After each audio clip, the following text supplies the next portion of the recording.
Hi, welcome to the Python build guide. Links are in the description for the files and bill of materials. These are the tools that you'll be needing: 3, 2.5 and 2mm Allen keys, soldering iron for the heat set inserts, snips, pliers, tweezers, electrical tape, some form of lubricant. I prefer to use silicone oil, 100 CST, super glue, Loctite and paper towels. These are all the printed parts that you'll need. Tools to help you assemble, spacers for tuning the power. If you're doing the angle grip, you'll need those pieces. These are all the parts that need heat set inserts. Starting with the angle grip, you're going to put an M3 heat insert in the top, going in that way. For the main shell, you're going to put 3 M3 heat inserts in the top. For the handle, you're going to put 2 M3 heat inserts on either side. For the mid barrel, you're going to put 1, 2, 3, 4 and 5 M3 heat inserts. For the back shell, these are all M3 heat inserts. You're going to want 1 either side, 4 on top and 3 at the back. For the stock, you're going to want to put 2 heat inserts this side and then 3 this side. For the plunger ram, you're going to put 2 M3 heat inserts this side and this side. For the plunger ram tool, you're going to want to put 2 M3 heat inserts underneath. For the stock tool, you're going to want to put 1 M3 heat insert this side. Starting with the stock, these are all the parts that you're going to need. We're going to glue the screw head onto the M4 by 35mm screw. And then wipe off any excess glue. Then we're going to screw on the stock lever with the M3 by 6mm screw. Next, we're going to prepare the stock pin. So this is the pin. The notch on the taller side is going to go into the tool with the notch facing the sliding part. You're then going to put an M3 by 8mm screw in. You're then going to want to tighten the tool down until the pin's locked. Then take the M4 screw and put it through. And you're going to want to take the 6mm OD by 20mm long spring. Use some pliers to put the spring over the screw. Then grab your stock pin tool. You want to put the stock pin over the M4 bolt.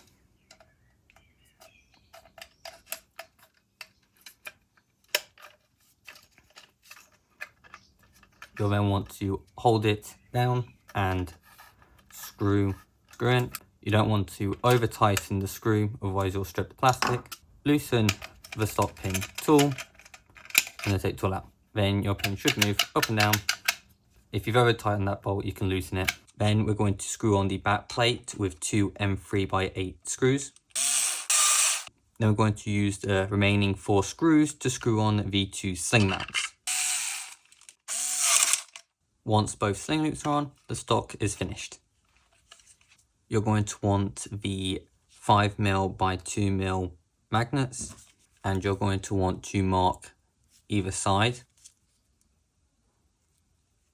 You're then going to want to glue one of the magnets into the hole of the slide lock. You're going to want to glue the marked side upwards and then wipe off any excess glue. Next, we're going to glue in the other magnet into that small hole there with the marked side facing upwards again, so both magnets should be attracting each other. Once both parts are glued and dried, you want to put them together and it should snap in place. Then grab your M3 by 16mm screw. Screw in until the slide starts to move upwards. For the Python BCAR, you're going to want the BCAR itself, 2 21mm OD and 60mm ID O-rings, 9 F683ZZ ball bearings, and 9 M3 by 10 socket button screws. First, you're going to want to place the 2 O-rings in the 2 grooves, starting with the top one, which is easy, and then place in the bottom one. They should be nicely seated in. Next, you're going to screw in all 9 bearings with the flange facing the screw side. Once all the bearings in, the BCAR is finished. We're then going to screw the magwell onto the main shell with the cutout facing upwards. And we want to screw it into those 4 holes there using M3 by 10mm countersunks. Next, we're going to screw on the Picatinny rail with the hole facing the extra hole on the main shell using 3 M3 by 8 cap head screws. That's it securely in place. Next, we're going to place the 21 OD 60mm ID O-ring into the mid barrel at the end of the lip.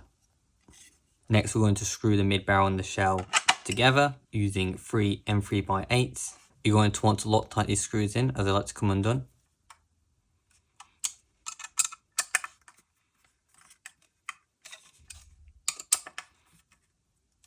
Next, you're going to put the barrel into the mid shell and you want to push in until it's flush with the magwell. Then grab your M3 by 16mm screw.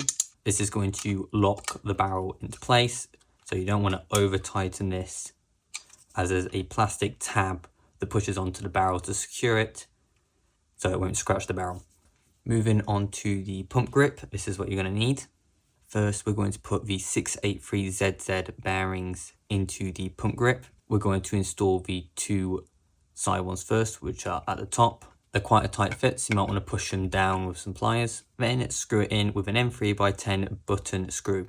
You want to make sure it's the button head ones so that they don't stick out past the holes.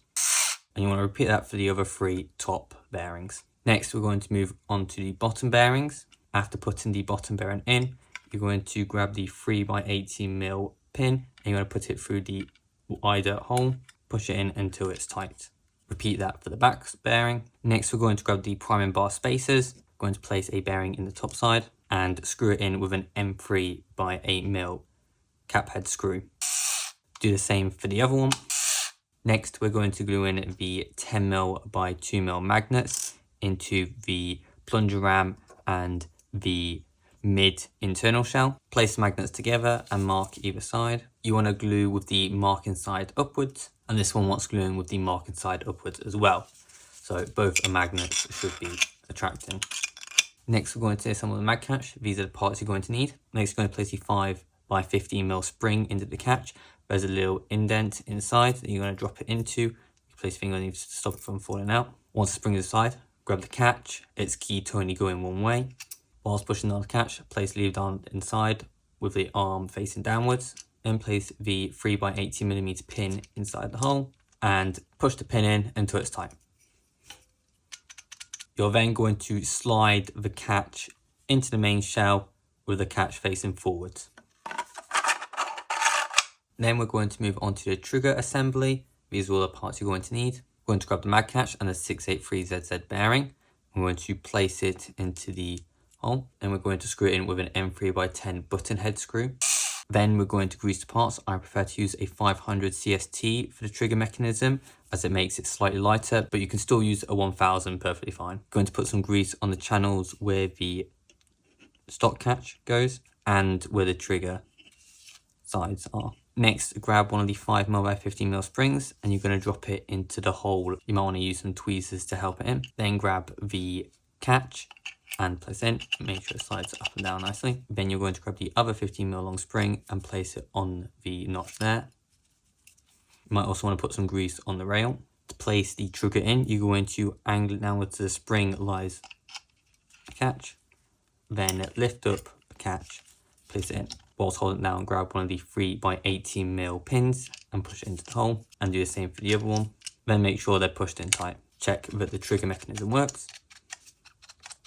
Next, you're going to screw the handle onto the back shell with 4 M3 by 8 cap head screws into these 4 holes here. For the back screws, it's easy to use a rounded Allen key, but you can always do it with the side where it just takes longer. Then make sure the trigger still works, as if this is misaligned, it might be rubbing against the sides. Next, we're going to move on to the plunger ram assembly. This is everything you're going to need. First, we're going to assemble the plunger ram tool with 2 M3 by 10 button head screws. You only want to screw these on slightly so that it can move freely. Then we're going to place the smaller O-ring onto the end and the bigger O-ring onto the back. Once both the O-rings on, you're going to grab the priming bars and place the two closer holes together. Then loosely screw the bars down with the M3 by 6mm button head screws. These should still be able to move, so you don't want to fully tighten them down. Then grab the tool, you're going to put a little bit of grease inside the hole. Then you're going to slide on the tool with the hole facing the same way upwards as the ram. And then you want to push it all the way on and then tighten the two screws to lock the bars in. Now you can tighten the screws, but I recommend putting on some Loctite first, as these like to come undone. Once you've tightened all 4 screws with some Loctite, you can undo these 2 screws and then slide off the guide. This will have perfectly aligned both bars and ram. Wipe off the excess lubricant around the O-ring. You can leave some on there as it makes it easier to go into the barrel. You want to use the plunger tube to check the seal with this O-ring, see if it's a good fit, and have a look if there's any light shining through. If it is a loose fit and there's any light shining through, you could put some tape underneath the O-ring to pack it out. Next, we're going to assemble the plunger ram onto the main body with the pump grip. First, slide on the pump grip onto the mid barrel. Next, you're going to grab the spacers. There's 2 of them and they're mirrored. You're going to want to make sure that you grab the one with the screw head facing downwards with the top part upwards. And then you're going to slide it underneath. Repeat that with the other side. Next, we're going to put some lubricant on the bars so they run smoothly. Then you want to slide in the plunger ram with the ram facing upwards. The bars should go underneath the spacers. If not, you can push them together and push it in. Then you're going to screw the pump grip to the prime bars with an M3 by 8 cap head screw with some Loctite. You can use something flat to make sure that the spacers are pushed down properly. Make sure not to put too much Loctite on, as you don't want any excess to go into the bearing. Next, we're going to assemble the plunger. These are the parts you're going to need. We're going to fasten the plunger padding with an M3 by 10 countersunk screw. You want to make sure you don't overscrew the padding, as it's just TPU. Next, you're going to grab the spring rest and you're going to place the wider hole at the bottom, and you're going to screw in the M4 by 90mm screw. Then you're going to place the 34 OD by 28 ID O-ring. Then you want to check the fit with the plunger tube, making sure that no light shines through. Once again, you can pad it with some tape if it is too loose. Now we're going to assemble the plunger setup to the main body. This is what you're going to need. We're going to start off by putting the plunger tube into the handle. This wants to be a snug fit. If it's not, you can put some tape or you can even glue it in. Then you're going to want to put some grease around the plunger tube. You also want to put some grease around the back side of the plunger. Then you want to put the plunger into the plunger tube, put some grease around the plunger tube again, then slide the handle into the main body until the screw holes align. Then you want to use 4 M3 by 8 cap head screws to this side and to this side to secure the handle. You don't need to use Loctite for these screws, as these are screws you'll need to take off to get to the plunger inside to clean anything out. Next, we're going to put the buffer tube reinforcement tube into the buffer tube. It wants to be a snug fit. If not, you can put some tape or you can even glue it in. It should go fully in until it hits the end. Now to assemble the buffer tube and the spring, there is a range of spacers to tune the power. They go inside the buffer tube first. Then you're going to want to place a worker spring inside. Line up the spring with the spring rest and making sure that the buffer tube is facing downwards. And then twist it clockwise until it locks. Using an M3 by 8 cap head screw, you're going to secure the buffer tube. Using a smaller Allen key helps here. If you have the buffer tube version with the 2 extra holes that secures it more in place, there should be 2 extra M3 by 8 screws that you'll place there. Now you can check the seal by priming the blaster, blocking the end and pulling the trigger. That's a pretty good seal. If you have a bad seal, you can take the blaster apart and pad out the O-rings with some tape or Teflon. Now to assemble the front barrel, you're going to want to grab the front barrel and the front barrel cap, This goes on the end. If this is loose, you can either glue it on or put some tape around. Then you're going to want to put the BCAR on the end of the blaster before putting the front barrel on. Then slide the front barrel on. Then use the M3 by 35mm screw to fasten the front barrel on. That's now securely on. Now you can place on the stock and the angle grip. To place on the stock, pull the lever and slide it on until it locks into one of the catches. There's 4 positions for this buffer tube. To put the angle grip on, slide it into place, then tighten up the screw. Slide it up and down a bit until the rails line up, and then tighten it all the way until it's fully on. That's Python fully assembled, and now you should be able to fire a dart out of it.